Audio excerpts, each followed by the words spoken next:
Hi, this is Dave Pellarn of Amazon Web Services.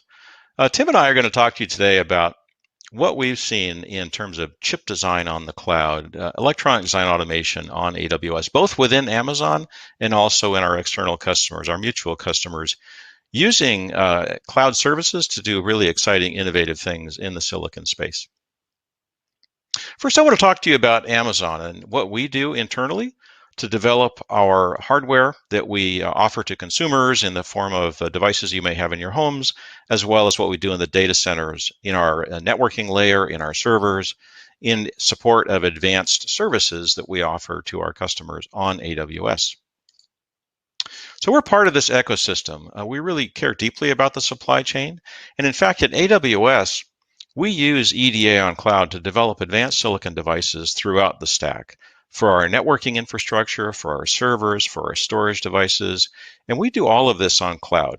We use EDA software from a variety of vendors on cloud to develop quickly and reliably next generation silicon for AWS. I want to talk about some of the examples. Our Annapurna Labs division at Amazon is a division. We acquired this company actually in 2015, and Annapurna Labs is doing advanced node design for chips, including our Graviton 2 instances that we'll talk about a bit later, the ARM-based servers, our Inferentia deep learning chips, and also chips used in our hypervisor and networking layers, the AWS Nitro system. And these are all developed entirely on cloud, including 7-nanometer tapeouts, all on cloud from RTL back to GDS2 delivery to the fab. It's been an interesting journey, actually, for Annapurna Labs. We acquired the organization in 2015, and we had existing silicon teams, in particular in Austin, Texas, our AWS Silicon Optimizations team.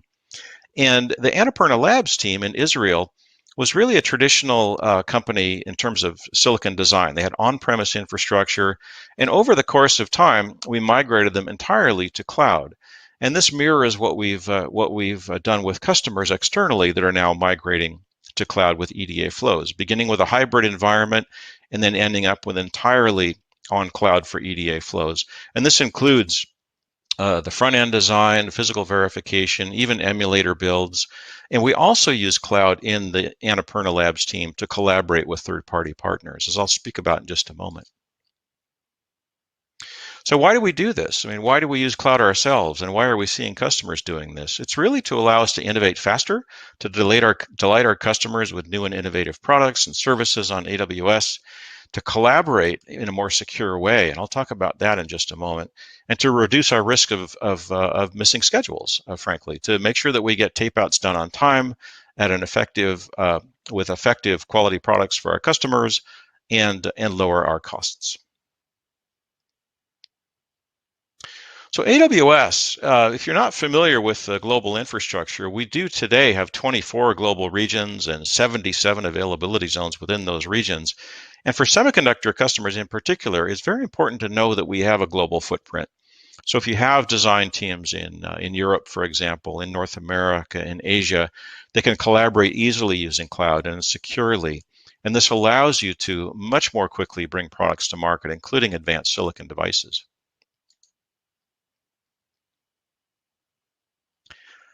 When running EDA on the cloud for the first time, or perhaps in a sustained way, it's important to understand that EDA, when deployed on cloud, doesn't have to look fundamentally different than it does on premise. You can create remote desktop servers, you can secure them, you can manage users and EDA licenses, right? You can stand up schedulers as you might for batch jobs as you normally would in the EDA world. The major difference in cloud, though, is that you can scale up and scale down, and you can right-size servers for specific points of the design flow. You can also create different storage architectures and bridge those back to your on-premise EDA environments.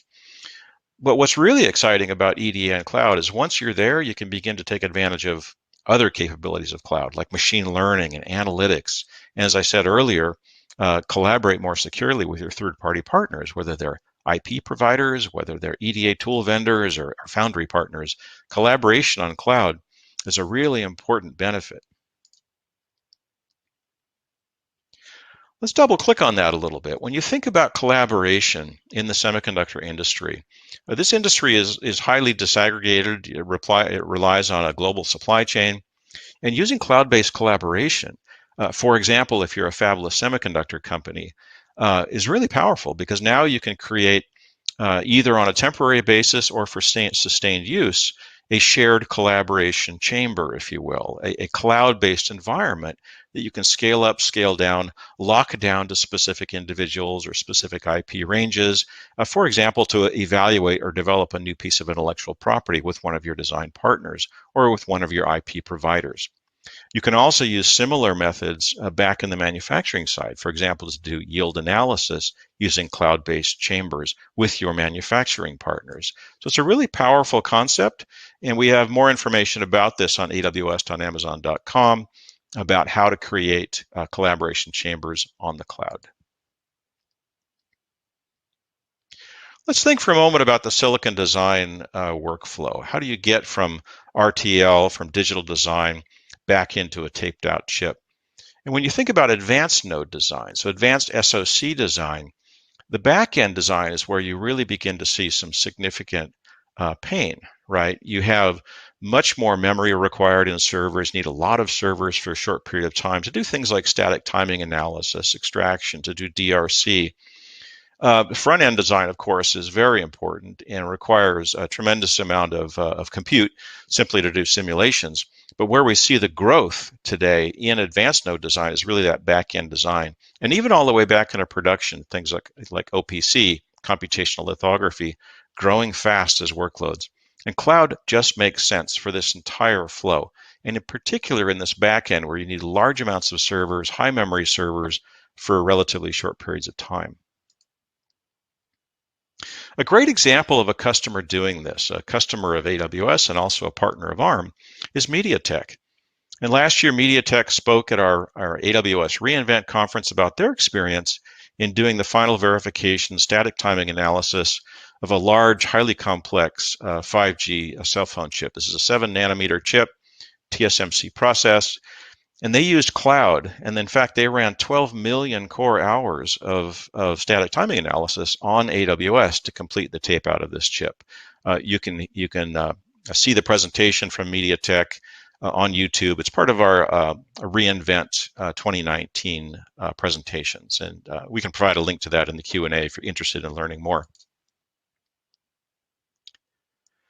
When you think about that entire design flow, as I mentioned before, there's an opportunity to run different kinds of servers in the cloud for different points of the flow. This is important for cost and performance optimization for increasing throughput. So think about running perhaps a different architecture or different infrastructure for front-end design, mixed signal simulations, digital simulations, and whatnot, versus what you might do in back-end design, which is more memory intensive. And this also includes choosing different types of compute architectures, as we'll see in a moment, right?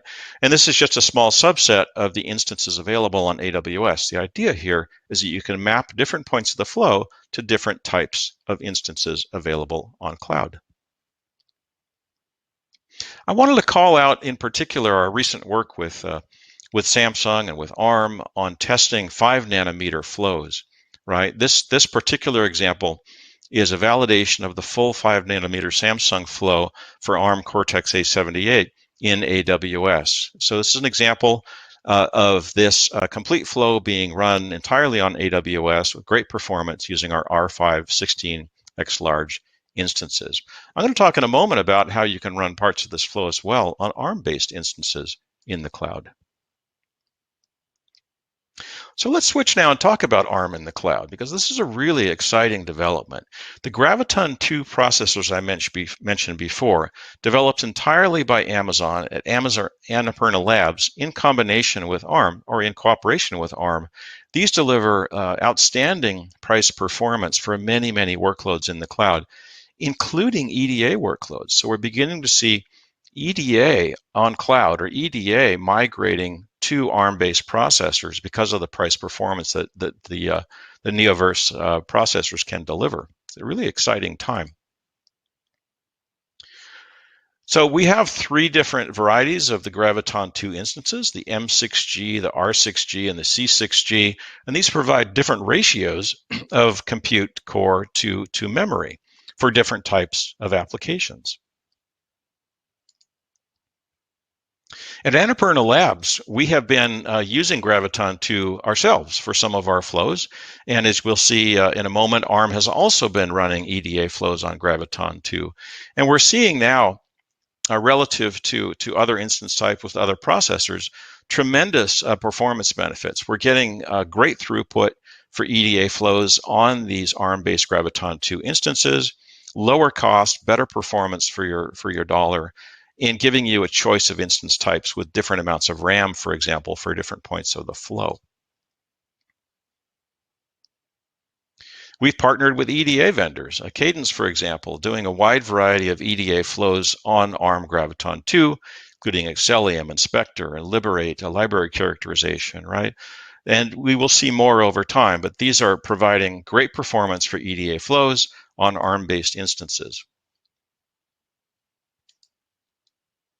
Similarly, we're working with Synopsis, and Synopsis has announced that they will be supporting a VCS and Verde and the verification IP products on Graviton 2, right? So we already use a VCS internally at Amazon to run flows on Graviton 2, and more to come, of course, from Synopsis. Really exciting time for EDA on ARM. And in fact, here's some of our experience at Annapurna Labs. We're finding a much better performance characteristics for dollar than for other instance types in cloud. We use R6G for the higher memory. So this is a very powerful ARM-based, Graviton 2-based instance type, the R6G. It's a great fit for EDA flows, and we do run VCS simulation ourselves on AWS for our Annapurna Labs. So we develop, think of it this way, we develop ARM-based servers using ARM-based servers on cloud, on the AWS cloud. It's really been a great fit for us, and we're doing more and more with ARM-based servers ourselves within Amazon Annapurna Labs. I want to turn it over now to Tim to talk more about their own experience running EDA flows on ARM servers on the AWS cloud. So Tim, take it away. Thanks, Dave. So my role at ARM is to lead an internal migration to run our own business on ARM-based compute. Whilst there are many different workloads to move from databases through to analytics, my focus has been primarily on our engineering workloads. We use a large amount of compute in order to execute a fairly small number of tools at scale. So by enabling these tools, we can move a significant proportion of our estate to run on ARM architecture machines. The ecosystem around ARM has long been one of the strong benefits of the architecture. With a rich software landscape as well as a large number of silicon providers and device OEMs, it's driven ARM's success in becoming the default choice for embedded and mobile applications. However, when ARM began to look into the data center market some years ago, a lot of the ecosystem building work needed to be repeated for a segment that already had its own dominant architecture.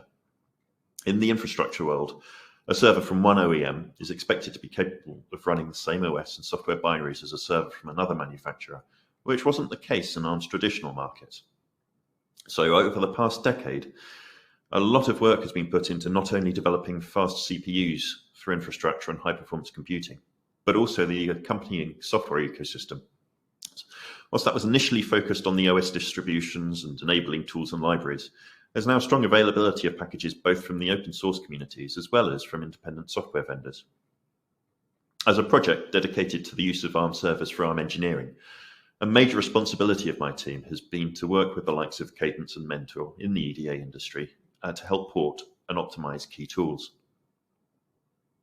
Historically, EDA software has a multi-platform heritage, with tools having run on Spark and other architectures first, before being ported to x86. So moving to ARM is just another step in their evolution, and the porting work is usually straightforward. Notwithstanding that, a lot of work has been put into optimizing their performance on ARM. The software in the Cadence suite that's supported today on ARM-based servers includes tools such as Excellium for digital verification, Jasper Gold for formal verification, Indalgo for debug, and vManager for test management. And Mentor Graphics currently offers Questor Advanced Simulator for digital verification on ARM-based servers. We expect to see more tools, as Dave says, to become available over the coming months from various suppliers. However, having the tools available from the EDA vendors is only a part of the story.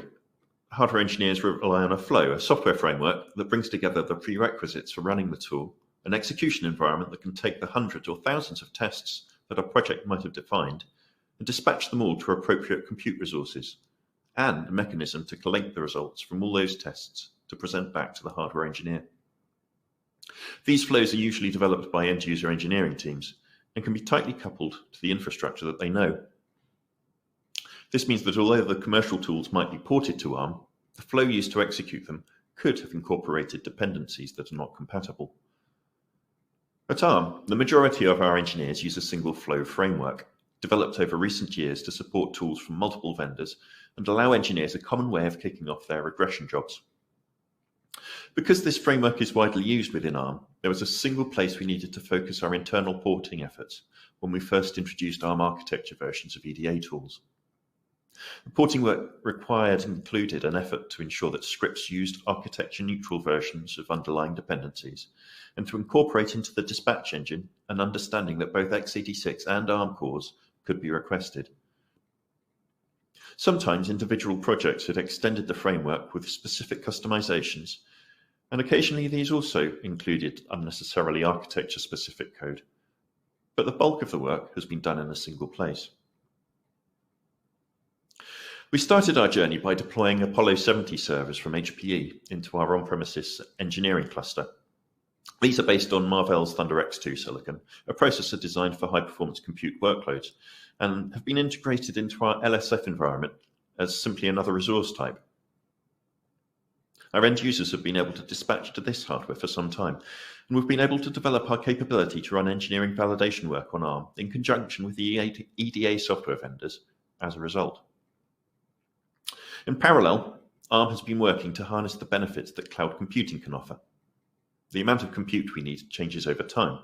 Through the life cycle of a project, more compute is needed towards the end, and during any working day there will be peaks and troughs in utilization. In addition, some work is driven by sales activity, and so large amounts of compute can be required at short notice to satisfy a customer demand. That means that integrating the flexibility of cloud compute into our infrastructure is an obvious way of allowing us to deal with such a dynamic workload more efficiently. However, as I mentioned earlier, the engineering flows can be tightly coupled to the available infrastructure, and in particular the use of shared storage. So whilst we could have moved our infrastructure into AWS by simply recreating the platform we have on premises, this would have been quite expensive and would not have given us the flexibility that we wanted to achieve. Instead, we needed to re-architect the way that our flows use compute. Again, taking ARM's common flow as the basis, we developed a control layer that balances the need to keep changes to the way that engineers use compute to a minimum, while still adopting cloud-native principles so far as is possible. So what we developed allows engineers to submit their workload in a similar way to how they'd invoke the flow on premises. As a first step, the flow is kicked off within our on-prem clusters, and the initial compilation work is done in our own data centers. The output of this is a container that pulls together all of the dependencies required to run the flow, and which can be sent into AWS. And using AWS Batch, these containers are then dispatched to spot instances for execution, at the end of which results will be returned to a coordinator service for aggregation. Should any of the tests not have passed, the engineer is then able to rerun those specific tests on-prem with a debugging tool to get to the bottom of what caused the failure. With the hybrid cloud-based flow that we have developed and the introduction of Graviton to AWS, ARM architecture acts as just another instance type. Our base container images are built to be multi-architecture enabled so that when a user requests their job to run on ARM, our ThunderX2-based Apollo 70s execute the packaging mechanism that prepares the final container for sending into AWS Batch, instead of that mechanism being undertaken by the x86 machines in our cluster. Since the launch of Amazon's Graviton 2-based instances, such as the M6G and the R6G that Dave talked about, there is now a high-performance ARM platform in the cloud that is well suited to the workloads that we need to run, with memory and processing characteristics that match the requirements of EDA tools. My team benchmarked the performance of the M6G, executing a specific RTL test bench across multiple simulators, and found that it completes digital verification jobs in 20 to 30% less time than the x86-based M5, depending on the tool in question. In other words, every M6G.16x large we deploy can do the work of an M5 24x large, which is 32 more vCPUs than the ARM-based instance. Not only are the Graviton 2 vCPUs more powerful than those in the M5, but they also cost 20% less per hour. At ARM, we have an obvious desire to move to ARM architecture infrastructure, but even if we didn't have that strategic case driving us, the economics make it clearly desirable to shift as much of our computation onto ARM as is possible. We're now well into that migration for our own engineering estate, with multiple projects across different groups using our ARM capacity both on-prem and in the cloud for production engineering jobs. As the infrastructure and availability of EDA tooling has matured on ARM, our program to move to the ARM architecture for engineering compute is now accelerating. With the range of tools on the market and the performance of the platforms now available, for partners looking to take advantage of the cost efficiencies of moving to ARM for chip design, this is a great time to begin that journey. And so with that, I'll wrap up and thank you for your attention.